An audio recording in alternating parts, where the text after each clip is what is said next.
Boa noite, pessoal de casa que está chegando. Hoje, sexta-feira, a gente tem o nosso último encontro, né, da Jornada Apolo. E hoje com a Tamina. Tamina que está na Alemanha. Vai trazer para a gente aí muito assunto de muita profundidade, de uma equitação de qualidade com foco em cavalos, que é o que a gente tem trabalhando durante toda essa semana com todos os convidados. Então é um prazer estar com vocês. Meu nome é André, sou responsável aqui pela Horse Fit All, juntamente com a Lucine, minha esposa.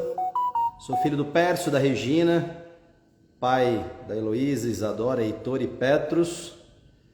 E estamos aqui para vocês hoje com uma convidada mais que especial. Só aguardar mais uns minutinhos que ela já deve estar entrando. Uma diferença grande, né, de fuso horário para eles lá. Na verdade aconteceu o mesmo aí com o professor Ivan, mas vamos junto agora. A gente vai ter algumas pautas durante a live, né, da Tamina. Pautas essas que a gente já fez um alinhamento, uma conversa, mas a gente deixa aqui as caixinhas, né, de comentários aberta e também as perguntas, tá bom? Podem ficar à vontade para fazer perguntas, para mandar algumas informações e para somar junto conosco. Vocês também fazem parte, com certeza, de uma maneira especial de tudo isso. E também peço para vocês aí irem mandando aí coraçõezinhos, aviõezinhos para o pessoal aí, para poder ir convidando. Sei que é uma sexta-feira, mas com certeza fácil ainda para gente. Não é um fuso horário aqui de 11 da noite ou meia-noite, como é para ela lá. Enfim, a gente só está aguardando ela entrar. Em seguida a gente já coloca ela também online. De antemão agradeço a todos que estão entrando e aguardando a gente. Mais alguns minutos a gente já traz a Tamina aqui. Deixa eu ver quem já está aqui com a gente. Emília, o Walter, professor Paulo Guilhom. Que legal, tem uma galeraça aí já. E vamos nessa. Obrigado a todo mundo aí de estar presente com a gente, viu? Deixa eu só mandar uma mensagem aqui, ver o que aconteceu com a Tamina. Mas ela já deve ter acontecido alguma coisa lá de horários, mas ela já está chegando com a gente, com certeza. Só um minuto, galera. Aproveita aí e vai mandando coraçõezinhos e aviãozinhos aí, convidando mais gente para estar conosco aqui, que vai ser um bate-papo muito especial, assim como foram todos da jornada Apolo. Foi uma jornada que a gente preparou e que, na verdade, veio somando aí junto a esse assunto cavalo de uma forma espetacular e extraordinária.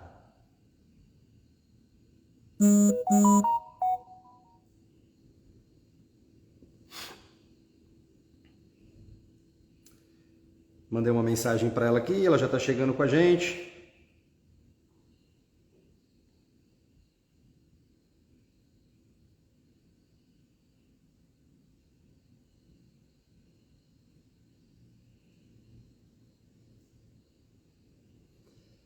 A Tamina entrou. A Lu também está chegando. Tamina, só você... Ah, show de bola.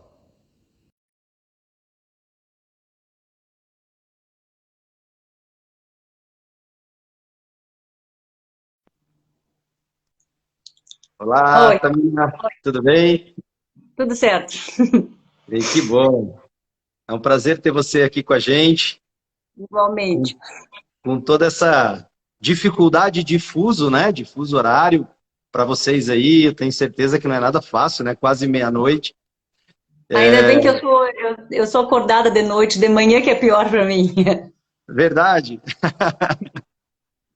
Então isso veio pro bem, então, né? Uhum. Mas é uma satisfação enorme ter você mais uma vez falando. A gente acompanha muito seu trabalho, né? Tive até um feedback seu, acho que você nem vai lembrar disso, mas de quando eu estava aqui no Leonardo Lembro, sim. Feitosa, trabalhando com cavalos, e a gente falou um pouquinho a respeito de fases de galope, você me deu algumas dicas e algumas sugestões de tempos e tudo mais, enfim. Desde aquela época lá, a gente continua acompanhando aí, a gente está sempre, né, distante de corpo, mas pertinho de observação, de internet, de coração. Então isso é muito bom, tá? Então, parabéns pelo seu trabalho. Eu não te apresentei ainda, óbvio que eu vou deixar você fazer isso para o pessoal de casa, tá bom? Então, vai Uhum. lá, a palavra toda sua. Fica à vontade para se apresentar para o pessoal e depois a gente começa. Tá bom. Então, meu nome é Tamina Pinent, né? Eu estou sentada aqui na Alemanha, tanto é que agora é meia-noite.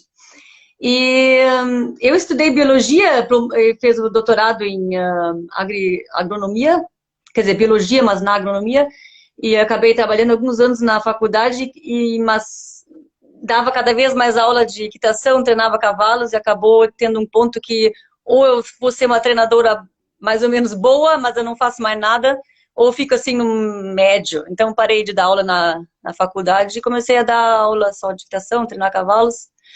E, quer dizer, ainda dou aula de, como é que é, ciências de equitação. Ciências equestres? É. Mas é uma vez por ano, assim, eu dou um curso e nada mais. E nós temos uma hípica aqui com uns 40 cavalos. E o meu interesse principal é a equitação clássica, tradicional francesa, o mais puro possível.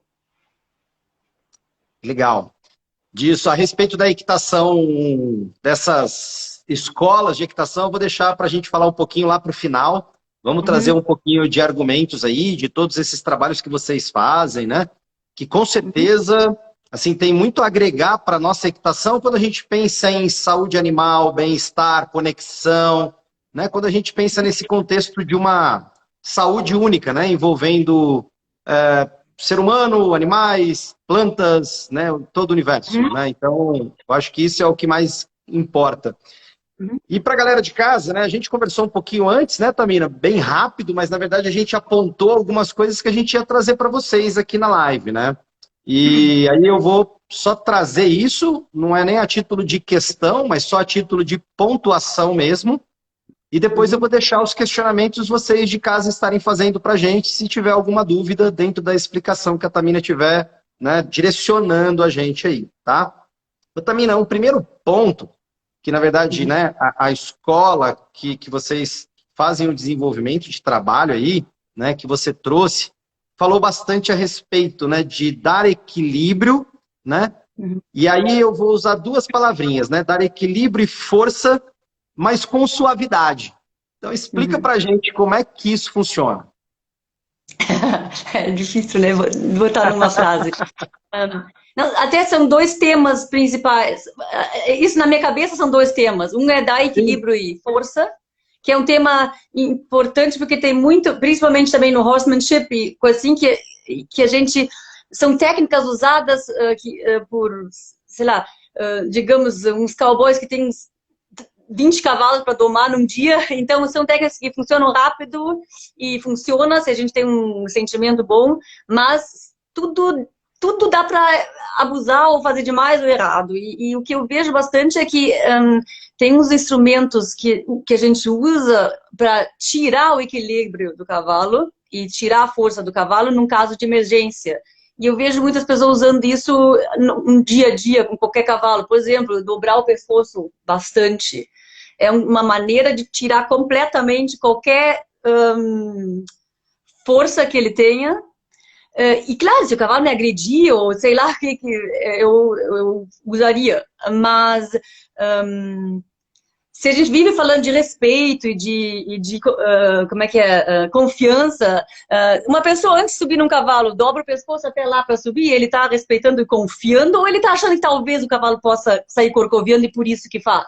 Assim, não é por mal, eu fazia muito, praticamente não faço mais, porque eu fiz, não, tá bem preparado, não vai. E se corcoviar, cai fora, enfim, mas essa. E a mesma coisa é essa de cruzar as patas de trás, dá para os posteriores, né? Tem uma ginástica que a gente faz, mas o cavalo tem que estar bem reto e cruzar um ritmo bom e calmo. Agora, esses de, tipo, dar uma rasteira no cavalo quando ele faz uma coisa ruim, faço, se o cavalo tentar dar coice ou me morder, olha, né? Agora, isso aí não é uma punição que eu faço sempre que o cavalo não faz o que eu quero. E tem muito que faz isso, ó, tu não quer, sei lá, não quer botar o bridão, ó, ou não quer deixar o subir, ou olhar-se para ver o que é, então fica um... Claro, o cavalo acaba não perguntando mais, fazendo o que a gente fala, mas é um tipo de manipulação que eu não... Eu nem digo que sempre é ruim, mas não me interessa muito. Me interessa outro jeito, né, de fazer. Bom, e aí tem o problema de... Alguns critérios, né, a gente usa como, adota, né, como critérios educativos, digamos assim, né? Outros critérios são critérios de treinabilidade, né? Então, mais ou menos isso que o pessoal de casa está entendendo, né? Assim, uma coisa é flexionar o pescoço a um título de algum risco. Uma outra coisa é criar nisso um exercício ginástico que vai favorecer alguma coisa. Que, na verdade, mais desequilibra. É mais ou menos isso, né? Pois é, mas aí, por exemplo, o Nuno Oliveira explicou bem, para mim sempre ajudou essa ideia. Ele disse que a gente parte o pescoço do cavalo em duas metades. A metade de baixo deve ficar cada vez mais estável ao longo do treinamento. E a nuca deve ficar cada vez mais solta. Agora, se eu boto demais o pescoço, o que acontece é que ele dobra aqui, direto atrás da espada, perde qualquer conexão com o movimento, então...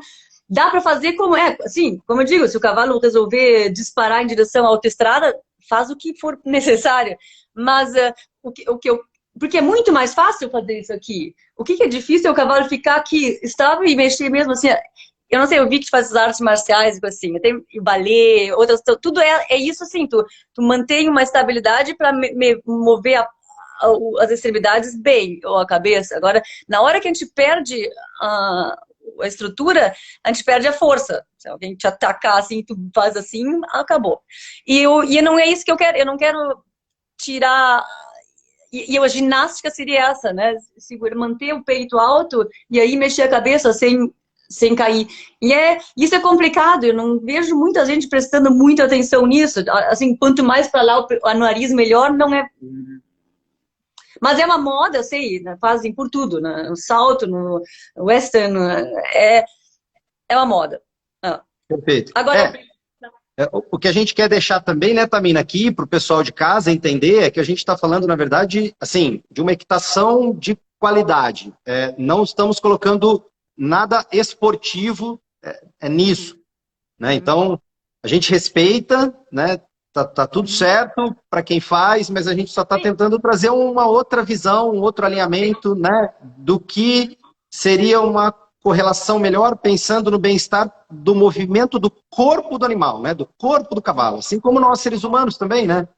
Se nós sentarmos de uma forma, né, que não tem o meu eixo de equilíbrio, né, no abdômen, jogar as costas, eu não consigo, né? Então... Mas, claro, tem vários tipos de esporte, né? E depende, tudo que é bem feito não é ruim, e o que é mal feito é ruim. Então, não tem assim... Porque esses de escola, sempre, claro, tem escolas, né? Mas mais eu acho que tem modas gerais, ou gente que faz dessa maneira ou de outra, não é assim... Porque muitas pessoas perguntam, tu monta inglês ou americano? Assim, tem linhagens do americano que é muito mais parecido com o francês. Por exemplo, esses alto-californianos, o cavalo, o pescoço alto, vão até o Piafet, estava a tradição europeia e também a árabe, que foi... Depois tem a texana, que é mais assim, essas coisas, reining e coisa assim, mas isso é muito mais parecido com o adestramento de esporte do que com o adestramento clássico. Então, a cela é mais parecida, agora o conteúdo... Eu me interessaria, se fosse para fazer western ou inglês, americano, seria o alto-californiano, me interessa mais do que o texano. Agora, dá para ser cavalo feliz fazendo os dois, de certo, não sei. Mas, como eu disse, o esporte sempre tem... É que nem, sei lá, balé clássico ou ginástica olímpica. A ginástica olímpica, com 15 anos, tá pronta e... Tá, é espetacular, legal. Agora, É outra coisa, uma bailarina com 30 anos está no auge, uma apresentação ao longo de todo o ano, não é assim uma Olimpíada e depois cai morta. E sempre o Perfeito. esporte tem a tendência de ser assim, né? Não digo que Perfeito. sempre é, mas... E traz também, o esporte traz a particularidade, né? O modismo da época, né? Porque, por exemplo, rédeas, se a gente for pegar aí, né, dentro do Western, se a gente pegar aí há 20 anos atrás, aí não muito longe, né, já não tinha tanto essa descida de cabeça de linha de pescoço, por exemplo, que a gente tem hoje. Né? Então, mas por que mudou? Né? Então, é o modismo da própria modalidade. Então, né, mas isso a gente não vai entrar em méritos aqui agora, né, até porque Não. né, a gente está falando aqui desse classismo. Então, Sim. legal, aí você falou do ponto de equilíbrio, né, e na verdade do ponto de força, né, então, que na verdade são condições da gente ter uma melhor equitabilidade, uma melhor forma, né, do cavalo. E quando a gente fala de suavidade, que você falou que seria um outro ponto, explica um pouquinho pra gente. Então, bom, tem a suavidade, assim, o que eu quero atingir o cavalo, né? Na língua inglesa tem a diferença entre light e soft, que é leve e suave. E, por exemplo, um cavalo que tenta não encostar na rédea, ele é light, ele tá leve, tu não tem peso na rédea, mas ele não está soft, porque ele não está em um contato vivo com a rédea, ele tenta não tocar. Muitos cavalos aqui que eu às vezes pego do reining é um pouco assim, tu toca na rédea, eles dão uma tchum para trás e tu larga a rédea e eles param. Então, eles são light, mas não é o soft, não é, a gente não tá de mãozinha dada e qual é a diferença na hora que tu toca, ao toque ele cede com a mandíbula e se coloca e não mexe as pernas primeiro. Primeiro ele tem que ceder, descontrair, se colocar e aí mexer as pernas.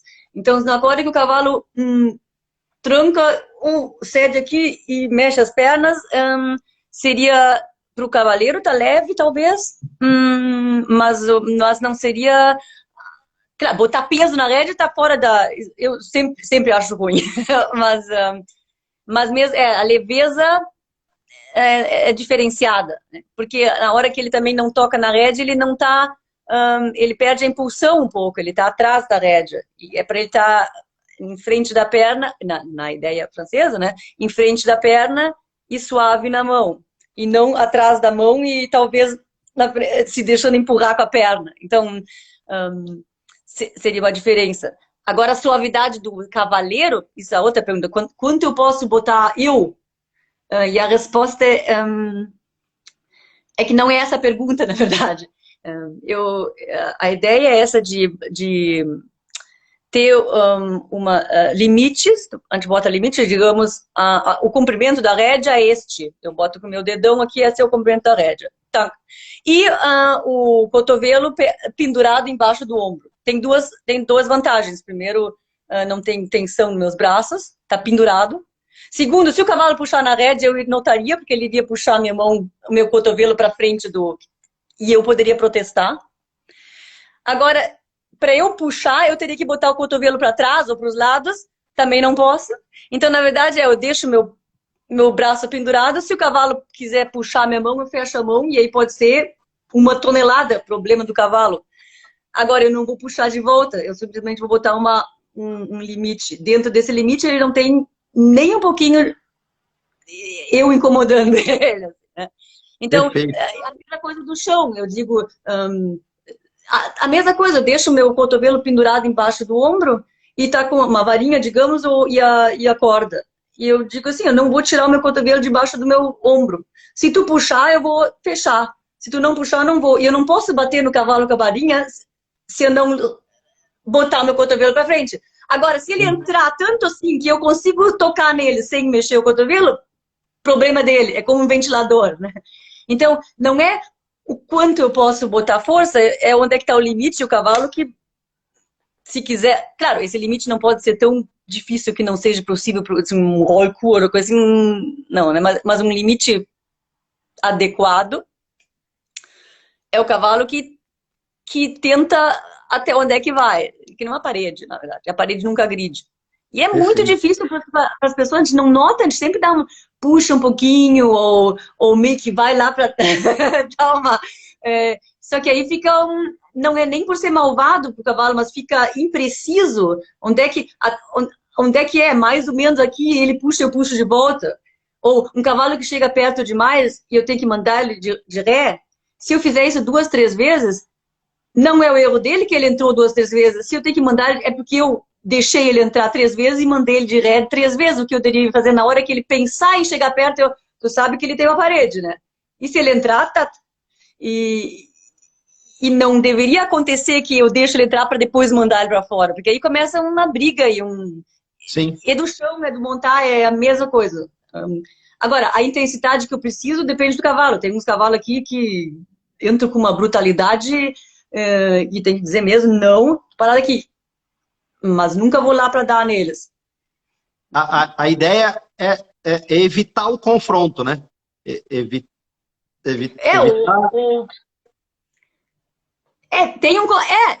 emocionalmente, totalmente. Eu digo, se tu quer entrar com o teu nariz na varinha, teu problema. Agora, mas eu não vou confrontar dizendo assim, ó, se tu entrar eu vou te dar um... Aí não, né? Sim. Perfeito. Mesmo não estando com raiva, mesmo estando... Na hora que eu botar meu cotovelo para frente do meu ombro, eu já tô agredindo. Na hora que eu puxar a minha mão em direção à minha barriga, eu tô puxando. E aí, se eu puxo, ele puxa. Aí depende de como é que é o espírito do cavalo. Vai puxar mais ou menos, vai ficar bravo ou louco, ou ficar com medo. Depende do cavalo. Talvez é tão simples. Deixa o cotovelo pendurado embaixo do ombro. Não dá para fazer muita coisa errada. O professor Paulo Guilhom está trazendo, né, uma pergunta aqui. O termo é cavalo em falso quando ele se ausenta do contato? Seria, por isso que a gente, assim, a ideia francesa, digamos, que eu entendo, é assim, é uma associação, tu cria impulsão, quer dizer, a vontade de se mexer, o cavalo te dá a energia dele, quer dizer, a impulsão, e essa a gente bota em uma forma, e aí a gente deixa se movimentar. Então, a forma do pescoço, do lombo, das pernas, é a transformação da energia. Então, sem energia, não tem nada para transformar. Se o motor está desligado, pode ficar fazendo... A energia seria a impulsão. A impulsão. E essa impulsão o cavalo deveria ter. A gente meio que tem uns cavalos que não tem, ou que não tem por natureza, ou que a gente meio que estragou. E isso que é a perna que diz. Tu encosta a perna, ele deveria tentar se mover.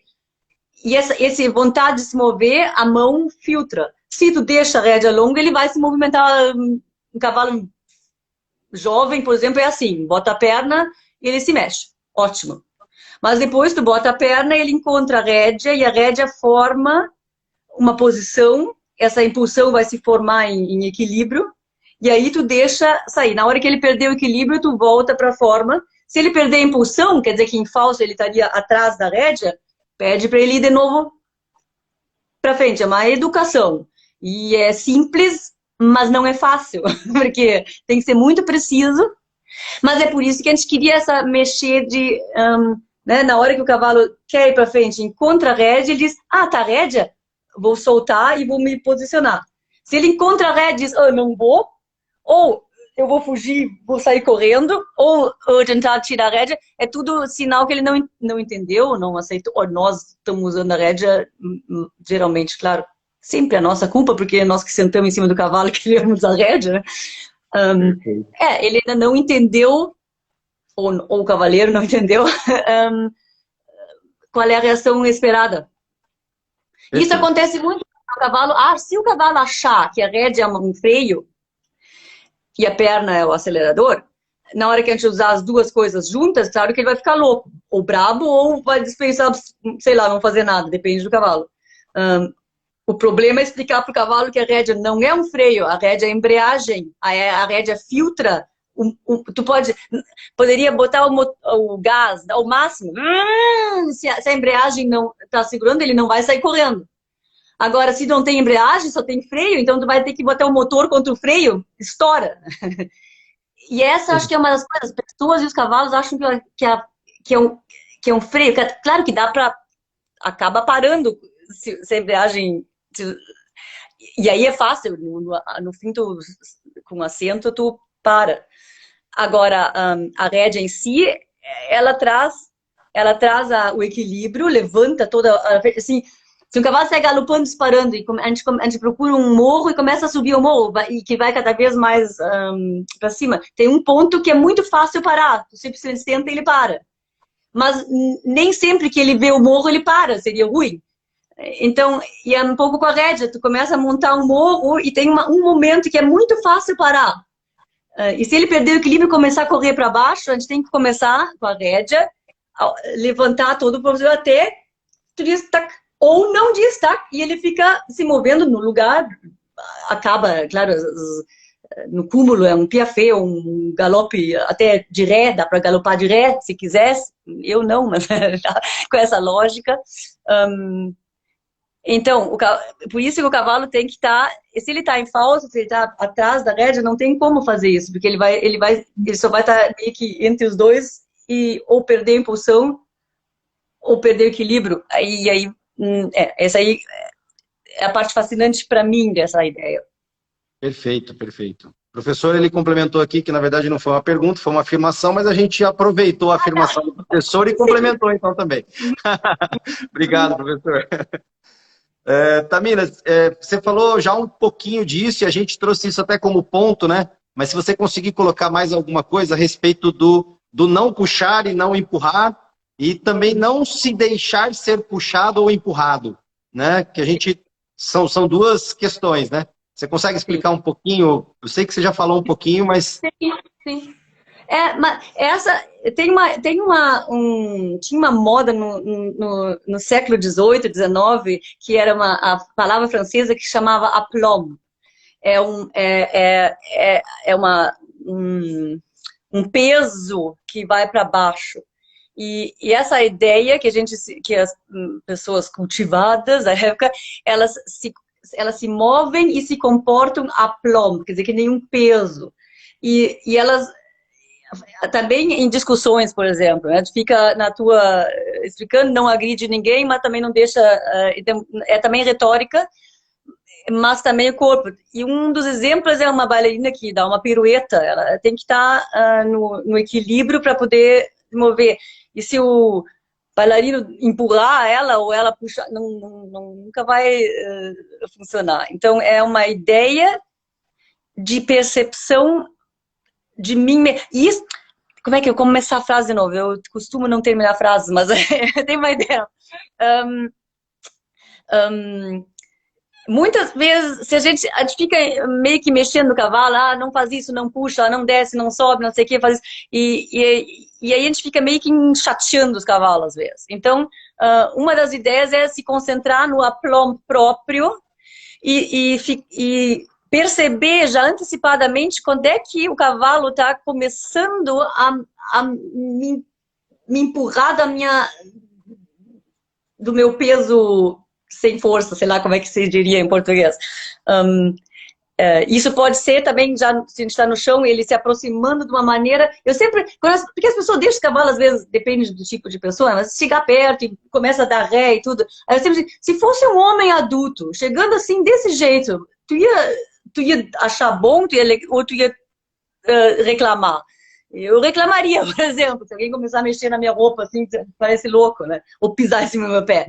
Então, tem uma distância natural que nós temos com o ser humano, mas não sei porquê, com o cavalo a gente acha que é normal ele ficar, a gente tem que dar ré na hora que chega. Agora, por outro lado, as pessoas chegam lá e passam a mão no rosto do cavalo, sem que ele... Claro que dá para fazer, eu também digo, se tem um amigo, eu posso tocar nele, mas eu não vou passar por qualquer um e botar a mão no rosto dele. Então, esse aplomb também quer dizer, para mim e para o outro, como é que é? Awareness, né? Estar consciente do que está acontecendo. Um bem-estar, né? Notar quando é que o que que eu estou fazendo e o que está acontecendo. Tem alguém meio que me empurrando, ou eu estou meio que empurrando alguém. É corporal, mas também é psíquico, claro, né? Claro. Tem tudo muito a ver com a condição de respeito, né? Respeito e se organizar, né? Porque todas as vezes que a gente está no lugar, a gente não consegue interferir no lugar do outro, né? Então, o cavalo é a mesma coisa, né? Então, é estar no nosso lugar numa condição de respeito, e ali a gente permanece, né? Então, a gente não sai, né? E nem fica, né? Então, talvez isso, né? Exatamente. Tamina, a gente tem uma pergunta aqui perguntando se você é professora de dressagem. Eu não sou muito a favor de competição, por princípio.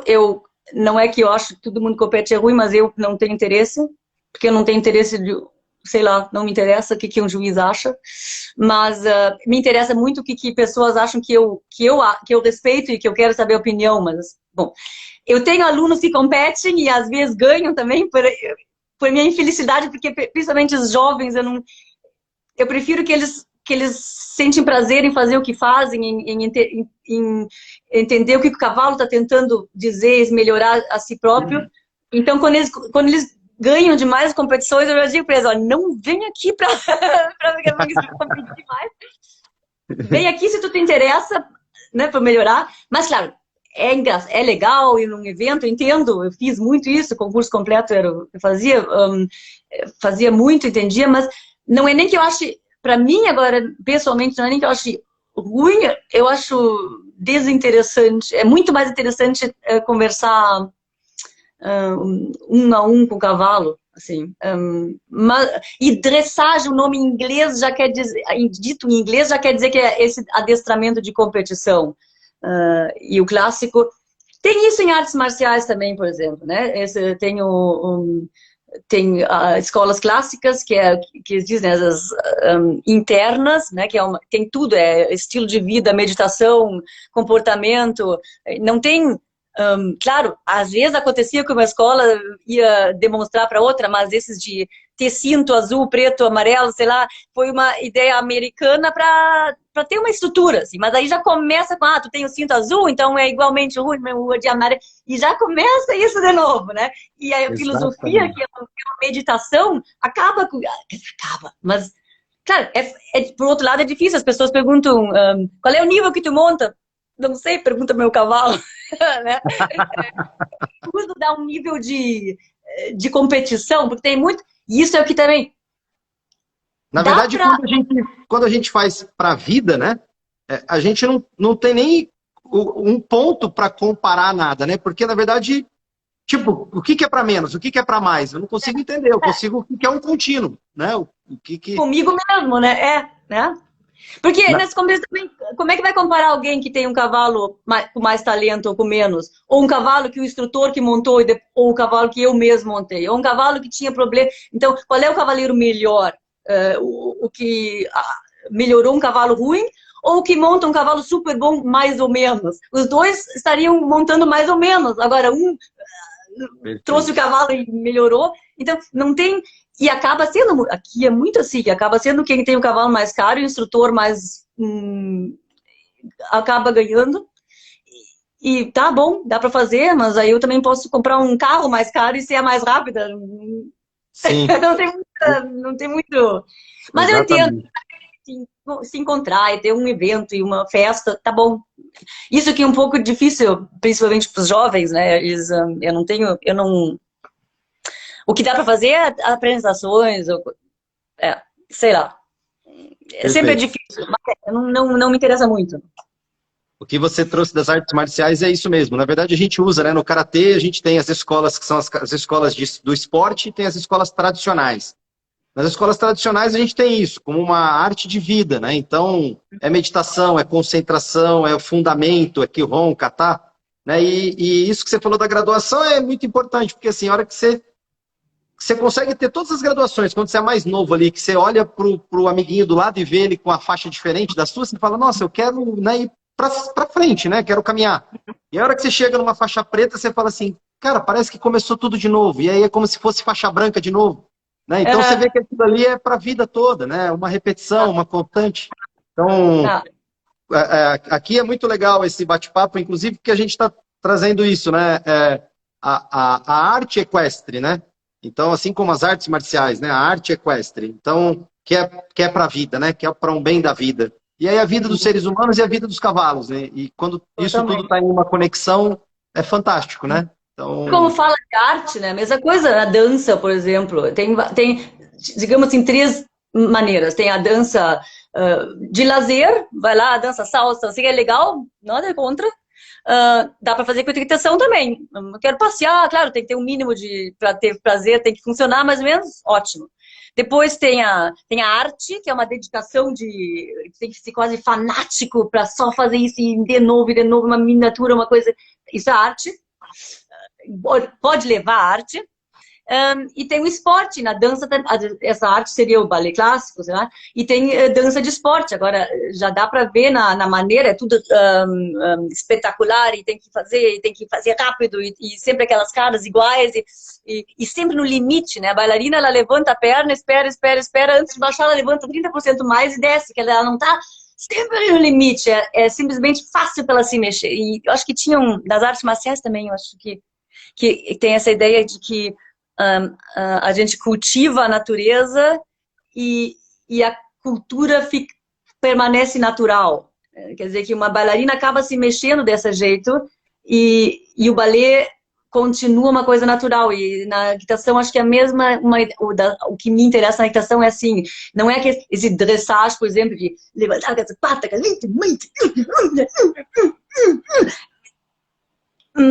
claro, é espetacular, mas não é assim que um cavalo...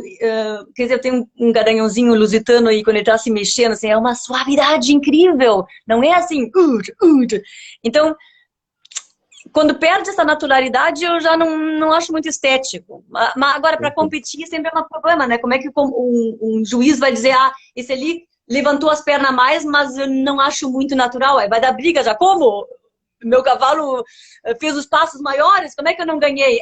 Porque sempre a tendência em competição é exageros e não tem como medir a arte. Vai dizer qual é o pintor melhor, é o Da Vinci ou, sei lá, né, Rembrandt? Não sei, não é competição. Os dois são fantásticos, eram. Assim. Perfeito. Nossa, colocou muito bem, muito legal. Deixa eu ver aqui, não foi uma pergunta, a Isa, acho que ela comentou que o que você quis dizer no termo em português seria eixo, e ela disse que é sua prima, filhada. Isa Pinelli. Obrigado, Isa, por estar aqui com a gente. Muito bom. Eixo. Tamina, na verdade você também falou já, eu vou só trazer um pouquinho para a gente tentar aprofundar mais, né? Esse bate-papo tá tão gostoso que, infelizmente, a gente só tem 60 minutos, mas tudo bem. Mas vamos lá. Que você falou da rédea, né? A gente falou até de suavidade e tal, mas o que é para entender isso e tudo mais? Aí você falou da rédea, que na verdade ela não é uma trava, né? Então ela não é um freio, e sim uma embreagem, né? A gente consegue trazer só isso um pouquinho mais para o pessoal de casa entender, né, a comparação dessa questão da impulsão e trazer a energia para dentro do movimento? Porque tudo que a gente está falando aqui é bem isso, né? Na verdade é fazer com que o movimento ser o mais natural seria ser ele mais fluido, ele mais, né, mais solto. Então, a gente entender essa movimentação também vai ser bacana, se você puder explicar. Professor, aqui, a movimentação espontânea é que traz beleza à arte equestre. Com certeza, professor, com certeza. Verdade. Rédea. É fácil, sim, é fácil. Eu estava pensando, porque é fácil, se eu tenho um cavalo agora para mostrar, fica mais claro, então, para falar tem que pensar. Digamos, um dos exercícios básicos que eu sempre volto, né, é a mão, por exemplo. O cavalo, eu boto tô com a bridão na mão, o cavalo está parado do meu lado, então eu peço com a varinha para ele oferecer o movimento. Então ele oferece o movimento e vai querer se mover. Se eu quiser ficar... Isso ele sempre deveria. Na hora que eu toco a rédea, ele deveria pensar, ok, o que nós vamos fazer? E em vez de eu travar esse movimento, eu levo ele para cima. Até o momento que ele fica leve, ali esperando, e aí nós podemos nos mover juntos. Se eu pedir para ele andar e ele sentir a minha mão e achar, não importa a mão, eu vou puxar, aí eu digo, para cima. Mas eu não corrijo a ideia dele ir com a ideia contrária, o de bloquear. Porque não, a gente não devia baixar a energia, a impulsão. O problema não é que a impulsão está muito alta, o problema é que na hora que o cavalo bota mais energia, ele fica rígido. Então, o problema é que ele está rígido e não que ele tem demais impulsão. Claro, se é um cavalo para gente muito medrosa, é outra coisa, então ele deve ficar meio calmo. Mas agora um cavalo para uma pessoa que não está morto de medo. Quanto mais energia, melhor. Então, se ele querer sair andando, eu não digo, para aí. Eu digo, tu quer andar? Ótimo, bota numa posição mais legal ainda. Espere, agora vamos, né? Se ele, na hora que ele quiser andar, sentir minha mão, ou é uma trava, eu não vou andar, eu digo com a varinha, vai, né? A mão não está te proibindo de andar, a mão vai formar, vai acumular um pouco isso, e aí eu deixo devagarinho sair esse movimento. O que seria, na equitação francesa, é essa, impulsion, aí posição e aí action, né? Essa sempre e sempre nessa, eu não na ideia francesa, a gente não deveria, por exemplo, deixar o cavalo se mexer antes de ter impulsão, posição e aí se mexer. Isso, claro, um cavalo bem que a gente inicia, eu sempre inicio sem bridão, aí, claro, é para ele o desbaste é outra coisa. Agora a equitação. Então é isso. Se eu achar que o cavalo está rápido demais em termos de velocidade, eu levanto a frente e deixo ele aqui. E a pergunta daí não seria qual é a altura do pescoço? Não sei, a altura que ele fica leve. Se ele só fica leve lá em cima, por mim, tem a flexão direta, que foi o Boucher que usou como correção, que o cavalo levanta até ficar horizontal. Quer dizer que tu diz para ele, tu só fica leve aqui, parado. Aí tu deixa o cavalo descer de novo e ele pode sair andando. Então é o pesadelo dos Rollkur, que é o contrário. E claro, tinha o contrário também, que o cavalo fica redondo e continua calmo. Mas arredondar o pescoço, a nuca, nunca é baixando. Na verdade, o eixo não vem. Ângulo entre o pescoço e cabeça. Se o pescoço está baixo, o ângulo é grande. Se o pescoço é alto, o ângulo fecha. E porque a cabeça fica pendurada como uma lâmpada. Então, se eu quero fechar esse ângulo, é levantando a base do pescoço, soltando a parte de cima. E a mesma ideia que eu falei do Nuno Oliveira para os lateral. Mantendo aqui e soltando aqui. E de frente é a mesma coisa. Mantendo aqui, soltando aqui. E não é trazendo o nariz pro peito, é botando o cavalo por cima do nariz. Cara, é muito fácil, com qualquer cavalo, em 2 segundos eu boto o nariz para trás, faz um pouco assim, ele vai para trás, não tem arte nisso. Né? Então, o difícil é... Só que aí ele fica numa... tem várias razões porque eu não vou nem começar. Mas a ideia é essa, é que fechar a nuca é uma consequência de estar positivamente aceso, mas mesmo assim solto. Sim. E acontece. Agora, não é qualquer um que consegue rápido, e aí então a gente, para parecer mais ou menos assim, a gente bota então o nariz para cá, mas aí sempre baixa, e aí tem aquela que é a segunda, terceira vértebra, fica o ponto mais alto, o cavalo bota peso no anterior, em vez de botar para trás e soltar os ombros, então fica fica uma caricatura um pouco da ideia original. E cavalos muito talentosos, eles conseguem fazer de alguma outra maneira. Eu já não acho bonito, mas eles pelo menos conseguem. Agora, faz isso um cavalo ruim, por exemplo. Não funciona, porque eles não conseguem compensar essa ideia não tão boa assim como eu acho. Perfeito.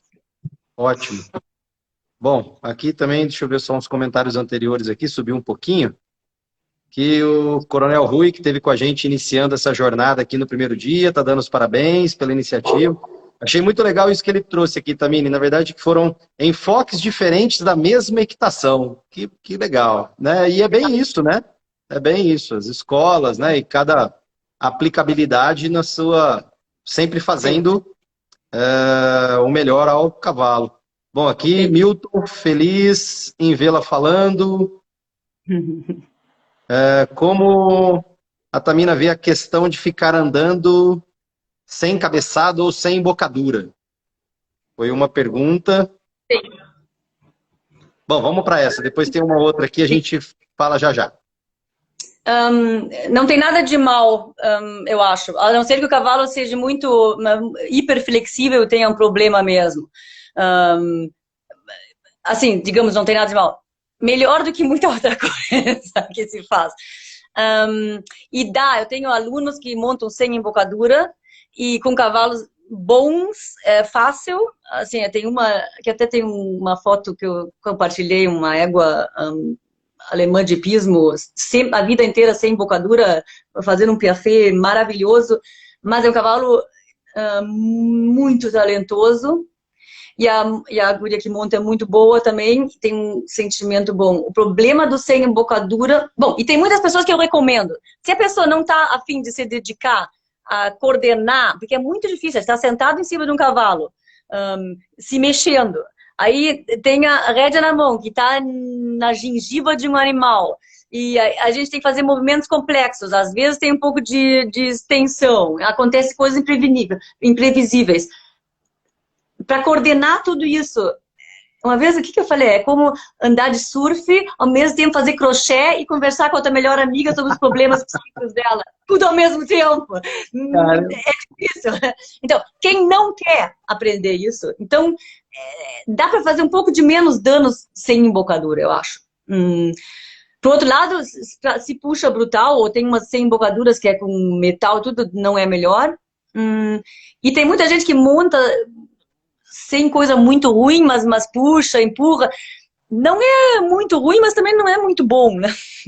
E às vezes o freio, tem outras pessoas também que não querem se dedicar muito a se melhorar.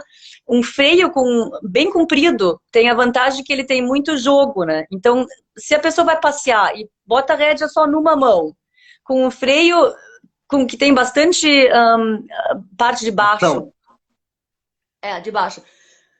Também, se a gente não puxar muito brutal, não tem muita coisa que fazer errado. Às vezes as pessoas puxam menos com o freio numa mão e tem uns 2, 3 centímetros que dá para meio que sacudir e não acontece nada. O bridão vai um por um, milímetro que tu mexer vai botar na... Claro, ele não tem essa ação... se tu puxar o máximo, o freio é pior, porque tem essa... Agora, se puxar um pouquinho... 2 centímetros, assim, por não estar bem coordenado, às vezes eu nem sei se não é melhor o freio. E numa mão só, a gente não fica puxando uma rédea para cá e outra para lá. Então, agora, se alguém quiser se dedicar a uma comunicação e ter essa última ideia que eu começo o movimento e o cavalo termina ele, coisa assim, eu não sei se dá para... Eu conheço muita gente que monta todas as lições sem bridão, sem nada, nem com esse no pescoço, só com as mãos na crina, passar, espiar, apoiar tudo. Mas fica um pouco assim um truque atrás do outro, sabe? Fica Claro, o cavalo pode aprender tudo, mas não é o tipo de comunicação que me fascina. Porque ele fica meio ali numa posição fazendo as coisas, assim, porque a gente deu um sinal. Dá pra fazer, não sei, não é assim o meu foco. Eu fiz um pouco disso, porque isso também seduz, porque quando eu monto meu cavalo sem sem rédea, sem nada, tudo fica... Bah! E é muito mais fácil, porque eu não preciso me coordenar muito. Eu ensino para o cavalo, sei lá, eu toco assim, ele baixa a cabeça, eu faço assim, ele levanta, eu boto essa perna para frente, ele olha para lá. São coisas assim, claro, tem que treinar, mas não é muito difícil na hora que sabe como fazer. Agora, tá num contato suave o tempo inteiro e ser um corpo é muito difícil. Então, quem não quer se dedicar, não precisa. Agora, é interessante mesmo, eu acho que com bocadura fica melhor. Mas tem gente que não devia usar. Mas, Acho que aí a grande questão é o ser humano em si, né? E não o cavalo, né? O... Na verdade, para a galera de casa aí, fica bastante ligado também, porque todas essas dicas que a Tamini está falando vai muito ao encontro do tema da nossa live, né? Que, na verdade, foi fazer a junção de tudo isso com técnica, com percepção e com sentimento. Então, é isso que precisa ter, né? Precisa ter, na verdade, o conjunto de estudo, né? Que aí vai gerar a intenção de. E nisso, né, eu faço o que for melhor, na verdade, para esse movimento, para essa fluidez estar melhor, né? Então, tem outra questão aqui, Tamini, vamos lá.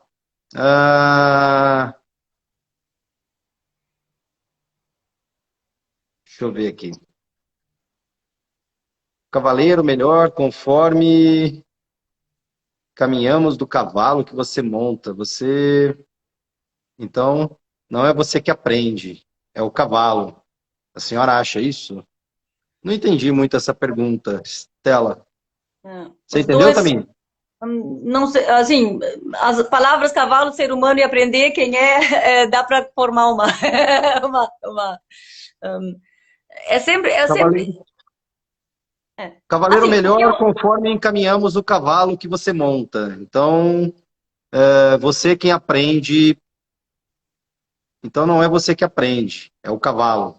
Não entendi. Se você puder colocar de novo, Stella, a gente agradece. Pois é, mas seria mas fez com que eu pensasse numa coisa, tanto talvez seja isso ou não. Então vai. Eu acho que uma grande parte do respeito pelo cavalo é respeitar que é um animal adulto com como é que é possibilidades que nós não temos, ele tem talentos que nós não temos, e nós somos pessoas adultas que temos seres que sabemos coisas. Então, não é um aprende do outro, quer dizer, os dois aprendem um do outro e formam um time. E a gente aprende sobre si mesmo, o cavalo também, porque tem coisas que a gente pode ensinar para ele mesmo, principalmente o cavalo que não é muito talentoso. Eu tenho um cavalo meu, Fazan, ele não tem talento nenhum, na verdade, e tem um equilíbrio ruim. Então, ele quase não conseguia galopar 20 metros e perdia o equilíbrio nas coisas e tinha o pescoço baixo, mas muito boa índole. Eu gosto muito dele. E o que aconteceu que eu treinei com ele e ele comigo, claro, eu aprendi como é que eu treino um cavalo desses e ele aprendeu. Então, acabou que ele, comigo, consegue fazer coisas, por exemplo, um piaffe, já faz, ele está com 6 anos agora, uma meia pirueta ao galope, ele não conseguia galopar 20 metros sem cavaleiro. Comigo, ele galopa 0 metros. Então, foi bom, porque ele, por não ter talento, comigo ele é mais forte, tem melhor equilíbrio e fica mais bonito. Então, foi até uma vantagem. Por isso que ele tá lá sempre esperando, vamos treinar. E um cavalo que já é muito bom, tem que ter mais argumento, por que é para ele fazer o que eu tô falando. Então, tinha um exemplo do David Landaville. Ele, na verdade, ele faz casco, ele é cascador nos Estados Unidos. E ele disse que ele era, antes de fazer casco, ele era, como é que é, pedreiro, tipo pedreiro, mais sofisticado. E os pedreiros e os arquitetos viviam brigando, um dizia que o outro era burro, né, digamos. O pedreiro acha, ele só fica calculando lá, mas não sabe nem botar uma pedra em cima da outra. E o arquiteto, não sabe nem calcular a estática, né, não sabe de nada, são uns burros. E a verdade é que nenhum dos dois é burro, cada um tem o que ele sabe fazer. E a mesma coisa com o cavalo. Eu sou um ser humano, eu tenho uma ideia do treino, eu tenho uma ideia de... sei pensar em antecipado, tem coisa. Agora, o cavalo sabe como é que um cavalo se mexe. E se eu der uma tarefa para o cavalo e ele não fizer da maneira que eu acho que ele deveria fazer, não é eu que digo, mas tu tem que fazer dessa jeito. Eu dou a tarefa e deixo ele tentar fazer essa tarefa da maneira que um cavalo faz. Se não der certo mesmo, aí eu posso pensar se minha tarefa não foi boa. Digamos bem simples, eu digo, caminha reto ao longo do picadeiro, numa velocidade mínima, ou energia mínima, ao passo, e as rédeas têm um comprimento X.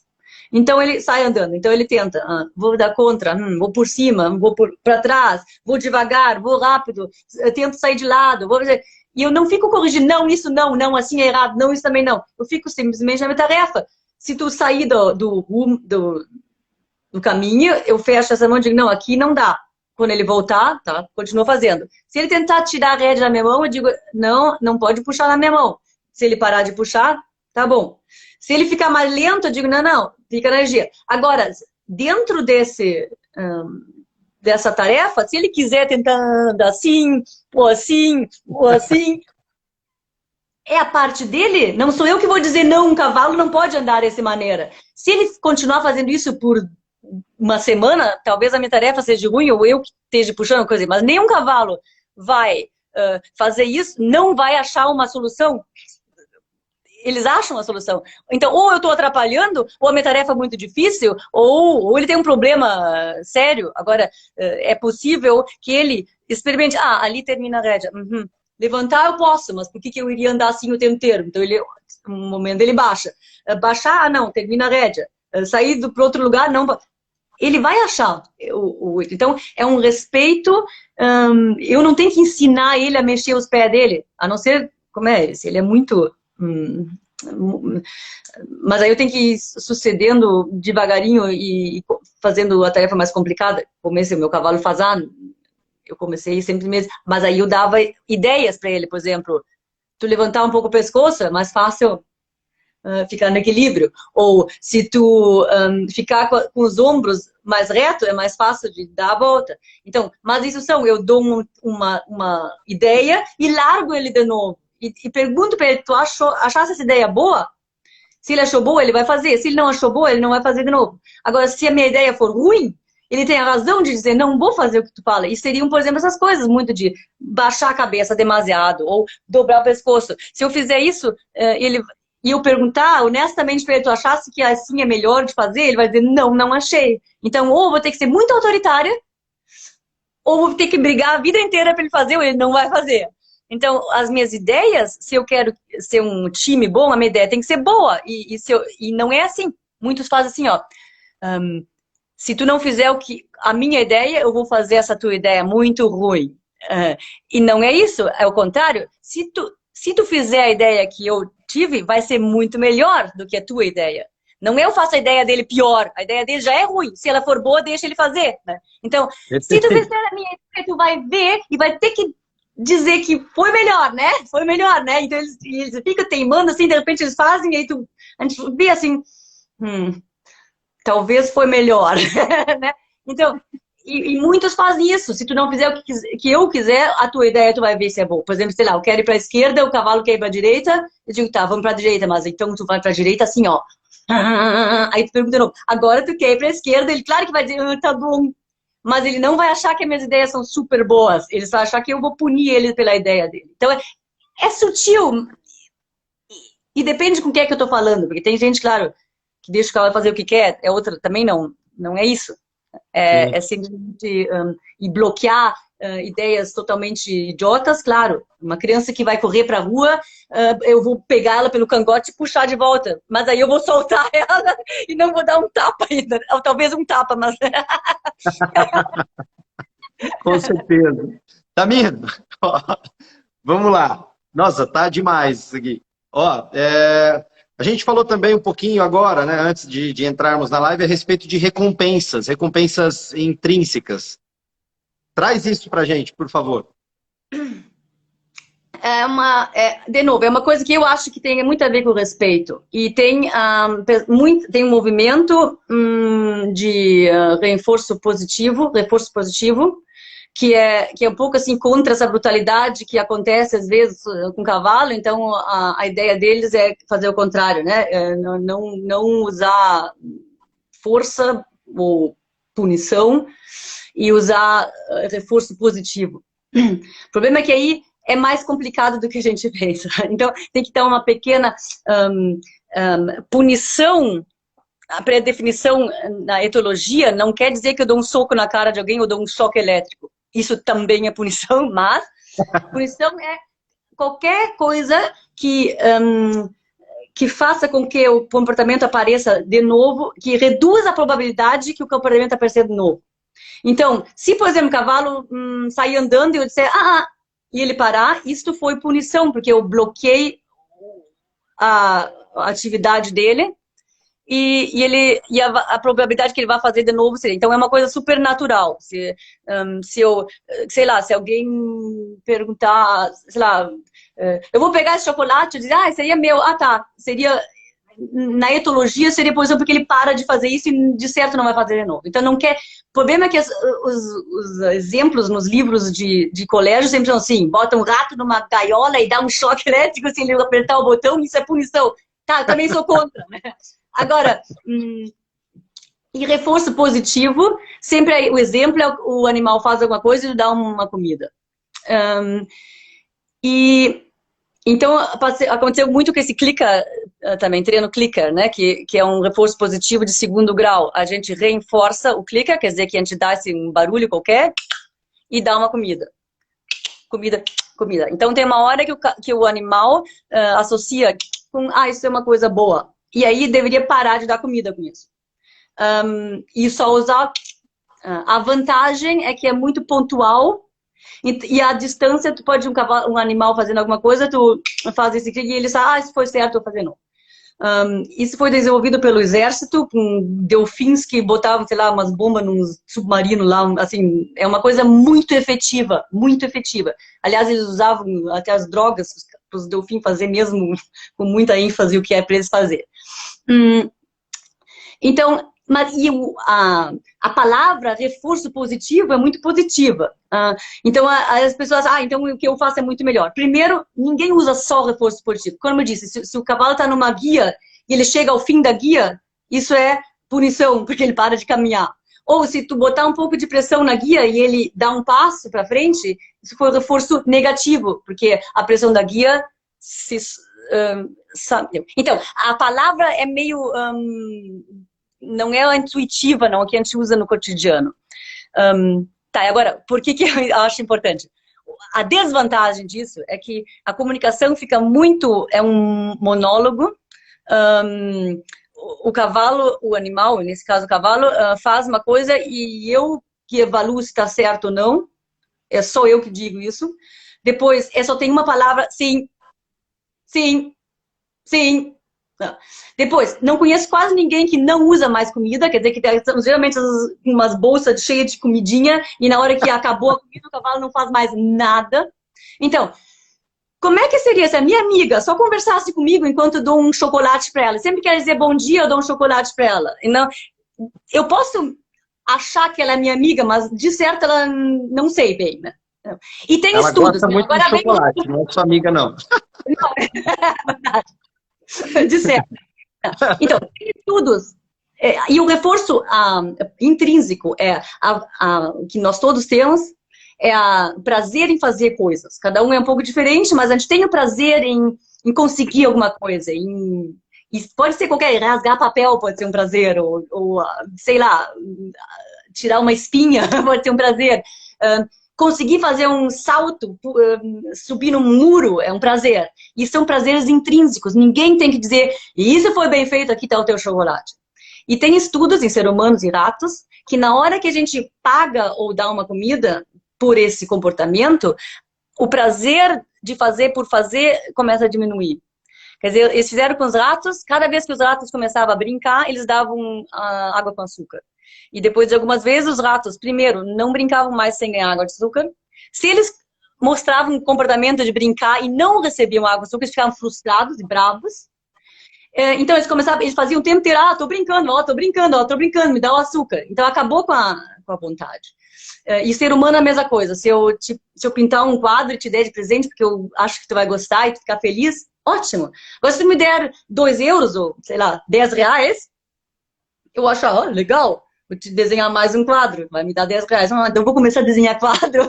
Agora, a vontade de te ver feliz não é o que está me motivando, né? A vontade é... E se na hora que eu te der um quadro e tu não me der 10 reais, eu vou achar, como assim, né? Então, acabou com a minha felicidade genuína de fazer as coisas. E os cavalos, por serem, como todos, seres que se movimentam, têm um prazer em se movimentar bem, em conseguir fazer, eles brincam, né? Correr, dar corcoveios, fazer uma volta, eles gostam de movimentos bons. Por serem animais de manada, eles gostam de se movimentar, que nem peixes ou aves voando, todos juntos. Dá um prazer de ter um movimento igual.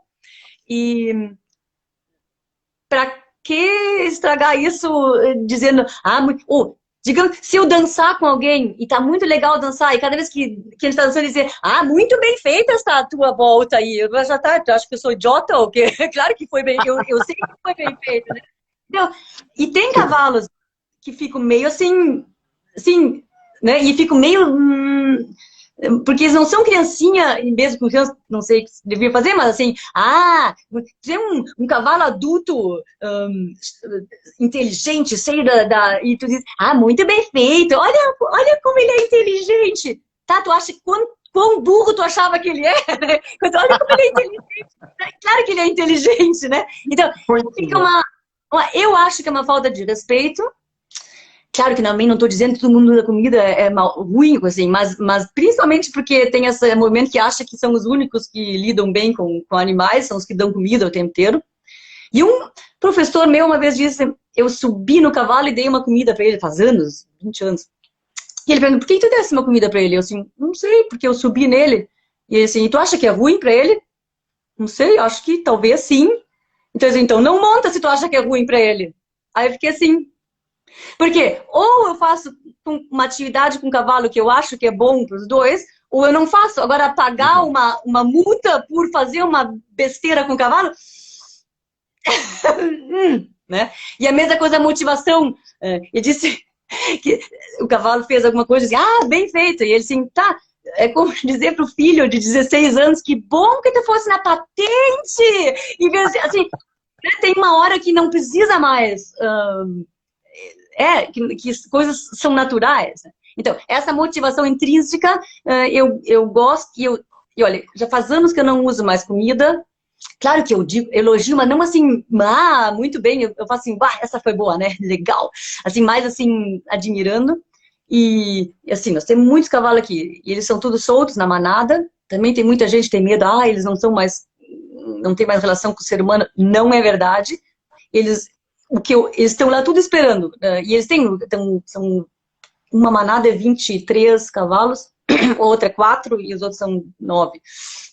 E tem uns de 2 que não se entende. Sempre 2 ou 4 que os outros. Eles vêm, eles querem, eles gostam de mostrar o que sabem fazer. Assim, eu não preciso pagar eles para eles brincar comigo. Eles acham...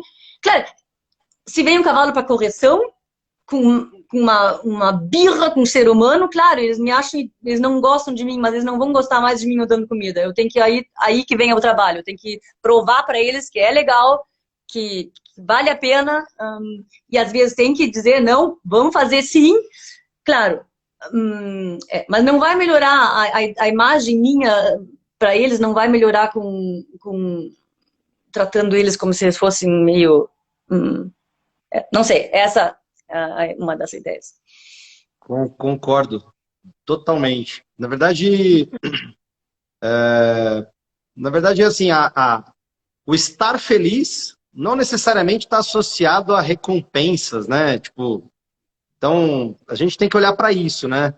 Fala, não, o que te faz feliz, né? Tipo, você, né? Pessoa.